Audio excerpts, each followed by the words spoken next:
अब डीबीएमएस की सीरीज में आज के वीडियो में हम देखेंगे डिपेंडेंसी प्रिजर्विंग डीकंपोजिशन क्या होता है। देखो डीकंपोजिशन क्या होता है आपको पता ही है कि मान लिया कि किसी रिलेशन में बहुत सारे एट्रीब्यूट्स हैं A1 A2 A3 A4। अब हमने क्योंकि नॉर्मल फॉर्म्स पढ़े ही थे तो हमने देखा था कि रिडंडेंसी को अवॉइड करने के लिए हमें रिलेशन को क्या करना पड़ता है, डिकम्पोज करना पड़ता है। ठीक है, अब डिकम्पोज जब हम रिलेशन को करते हैं तो वो क्या होना चाहिए, लॉसलेस जॉइंट डिकम्पोजिशन होना चाहिए।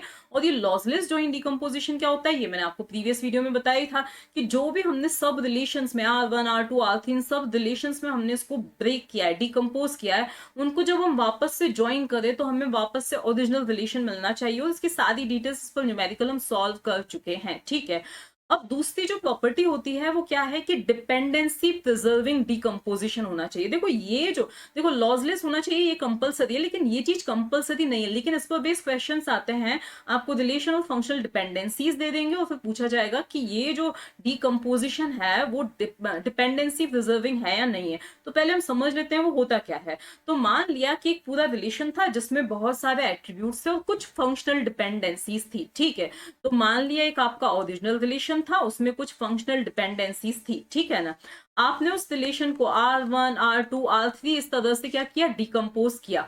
ऑब्वियसली इसकी कुछ फंक्शनल डिपेंडेंसीज होंगी, इसमें भी कुछ फंक्शनल डिपेंडेंसीज होंगी, इसमें भी कुछ फंक्शनल डिपेंडेंसीज होंगी। ठीक है, जब आप इन सभी फंक्शनल डिपेंडेंसीज को क्या करते हो, यूनियन लेते हो, ठीक है, या इन सभी फंक्शनल डिपेंडेंसीज को क्या करते हो, कंबाइन करते हो, तो आपको एफ के इस ओरिजिनल के अंदर जो भी फंक्शनल डिपेंडेंसीज होती हैं वो सारी मिल जाती हैं, वो सारी प्रिजर्व रहती हैं। तो हम क्या बोल सकते हैं कि ये जो डिकम्पोजिशन था हमारा आर का इनमें वो क्या था, डिपेंडेंसी प्रिजर्विंग डिकम्पोजिशन था।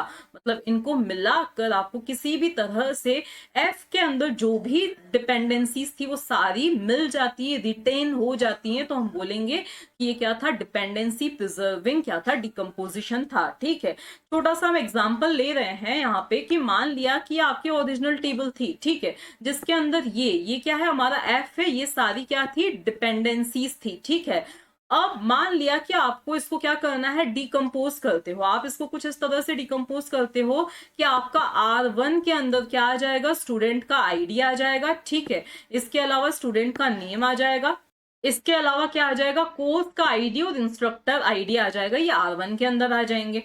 आपने R2 लिया जिसमें ये बाकी सारे एट्रीब्यूट्स आ जाएंगे। ठीक है, आपने कुछ इस तरह से लिया है। ठीक है, अब मान लिया कि R1 के अंदर जो भी डिपेंडेंसीज आती हैं और R2 के अंदर जो भी डिपेंडेंसीज आती हैं, उन दोनों को मिला के हमें ये सारी डिपेंडेंसीज मिल जाती हैं अगर, तो हम क्या बोलेंगे कि ये डिपेंडेंसी प्रिजर्विंग क्या है, डिकम्पोजिशन था।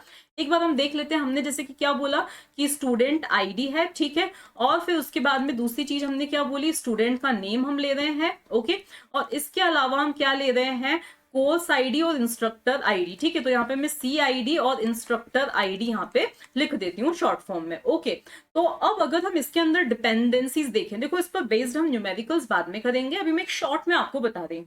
तो इसमें अगर हम डिपेंडेंसीज देखें तो यहाँ पर स्टूडेंट आईडी किसको डिटरमाइन कर रहा है, स्टूडेंट के नेम को डिटरमाइन कर रहा है। ठीक है ना, तो मतलब ये वाली डिपेंडेंसी क्या रही, प्रिजर्व रही। देखो जितना आसानी से मैं अभी आपको बता रही हूँ कि ऐसे हम चेक कर सकते हैं, उतना इजी ये प्रोसीजर होता नहीं है। मुझे सिर्फ आपको एक क्या बताना था, ओवरव्यू, क्या देना था, इंट्रोडक्शन देना था। ठीक है, तो ये डिपेंडेंसी प्रिजर्व हो गई। Course ID determines course name and instructor ID. तो देखो अगर हमने जो दूसरा डिकम्पोजिशन किया है वो क्या किया है, course ID, course name, instructor ID और इंस्ट्रक्टर नेम। ठीक है, तो हम क्या करेंगे, कोर्स आईडी का क्लोजर निकालेंगे। तो कोर्स आईडी के क्लोजर में आपको क्या मिल रहा है, कोर्स नेम और इंस्ट्रक्टर आईडी मिल रहा है। ठीक है, फिर इंस्ट्रक्टर आईडी के क्लोजर में आपको क्या मिल रहा है, इंस्ट्रक्टर नेम मिल रहा है। तो आप कुल मिला के क्या देखोगे कि आपकी ये वाली डिपेंडेंसी भी प्रिजर्व हो गई है, किसमें, R2 के अंदर प्रिजर्व हो चुकी है। ठीक है ना, फिर instructor ID determines instructor name, तो ये भी प्रिजर्व हो गई है। ठीक है, देखो ये सिर्फ एक इंट्रोडक्शन है, इस पर बेस्ड हम न्यूमेरिकल्स भी देखेंगे। तो आपने क्या देखा कि आपने जो इनको डिकम्पोज किया तो आपकी जो भी डिपेंडेंसीज हैं वो प्रिजर्व हो चुकी हैं। तो इसीलिए हम इसको क्या बोलेंगे, डिपेंडेंसी प्रिजर्विंग क्या बोलेंगे, डिकम्पोजिशन बोलेंगे। हो सकता है कि जो आपका डिकम्पोजिशन वो डिपेंडेंसी को प्रिजर्व कर रहा है वो लॉसलेस ना भी हो भी, ऐसा कोई जरूरी नहीं होता है। देखो एक और सिंपल सा हम देख रहे हैं कि मान लिया ए बी सी डी, ये क्या है आपका मेन रिलेशन है, ठीक है, जिसमें ए डिटरमाइंस बी एक फंक्शनल डिपेंडेंसी है, सी डिटरमाइंस डी दूसरी फंक्शनल डिपेंडेंसी है, ठीक है। अब हमने इसको डिकम्पोज किया ए बी सी डी, मतलब R1 के अंदर क्या है ए बी है और R2 के अंदर क्या है सी डी है, ठीक है ना। अब हम देख सकते हैं कि अगर हम क्या करते हैं इसमें देखते हैं, तो इसमें जो डिपेंडेंसीज बन सकती हैं, पहले हमें ए का क्लोजर निकालना है, तो इसमें डिपेंडेंसीज कौन कौन सी बनेंगी, ए बी को डिटरमाइन कर रहा है, तो ए के क्लोजर में क्या आएगा, सिर्फ क्या आएगा, बी आएगा, ए तो आएगा ही और क्या आएगा, बी आएगा, ठीक है।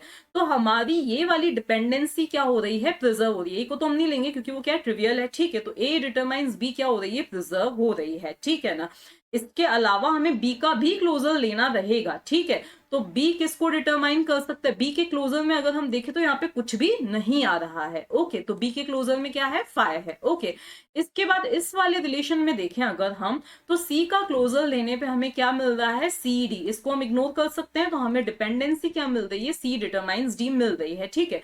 तो दोनों डिपेंडेंसीज क्या हो रही हैं, प्रिजर्व हो रही हैं, लेकिन क्या ये लॉसलेस डिकम्पोजिशन है, नहीं है।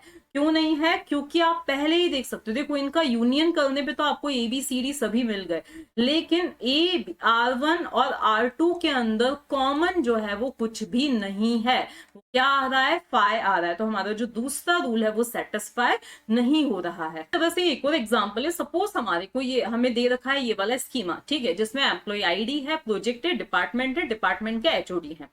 डिपेंडेंसीज कुछ इस तरह से दे रखी हैं, एम्प्लॉय आईडी और प्रोजेक्ट मिलके डिपार्टमेंट को क्या करते हैं, डिटरमाइन करते हैं, लेकिन हम डिपार्टमेंट की हेल्प से प्रोजेक्ट को डिटरमाइन कर सकते हैं, ठीक है ना।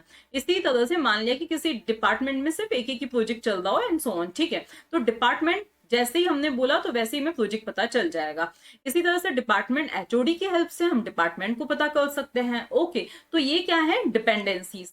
मान लिया अभी मैंने शॉर्ट में इनको ए बी सी डी ऐसे लिख दिया है, मान लिया कि हमने इसको कुछ डिकम्पोज किया, R1 में हमने ले लिया ए कॉमा सी कॉमा डी, ठीक है, और R2 के अंदर हमने क्या ले लिया है, बी सी डी ले लिया है, मतलब हमारा जो डिकम्पोजिशन है वो कुछ इस तरह से है कि यहाँ पे हमने लिया है एम्प्लॉय का आईडी लिया है, फिर हमने यहाँ पे डिपार्टमेंट ले लिया, और फिर हमने यहाँ पे क्या ले लिया, डिपार्टमेंट के एचओडी, हमारा पहला क्या हो गया, सब रिलेशन हो गया। B C D that is हमने एक में ले लिया प्रोजेक्ट, और फिर ले लिया हमने डिपार्टमेंट, और फिर हमने क्या ले लिया, डिपार्टमेंट एचओडी ले लिया, ओके। अब हम पहले चेक करते हैं कि ये लॉसलेस है या नहीं है। तो सीधी सी बात है, इन दोनों का यूनियन लेके हमें सारे एट्रीब्यूट्स मिल रहे हैं, ठीक है। इन दोनों में कॉमन भी कुछ है, क्या कॉमन है, सी और डी कॉमन है, और वो सी डी क्या है, इन दोनों में कॉमन है, R1 इंटरसेक्शन R2 क्या है, सी डी है, ठीक है। तो क्या सी डी जो है वो किसी एक की भी कैंडिडेट की है, तो वो हम यहां से देख सकते हैं। देखो मैं इनके शॉर्ट नेम्स लिख देती हूँ ताकि आपको इसको डिटरमाइन, इसको फटाफट सॉल्व कर सकोगे। ये क्या था, हमारा ए था, ये क्या था, हमारा बी था, ये क्या था, हमारा सी था, ये है हमारा सी, ये है हमारा बी, और अगेन ये है हमारा डी, और ये है हमारा सी, ठीक है। तो अब हम देखते हैं कि सी डी से हम क्या डिराइव कर सकते हैं। तो हमने देखा कि सी डी के क्लोजर में सबसे पहले सी डी तो आएगा ही आएगा, इसके अलावा सी किसको डिटरमाइन कर रहा है, बी को डिटरमाइन कर रहा है, तो यहाँ पे क्या आ जाएगा, बी भी आ जाएगा, ठीक है।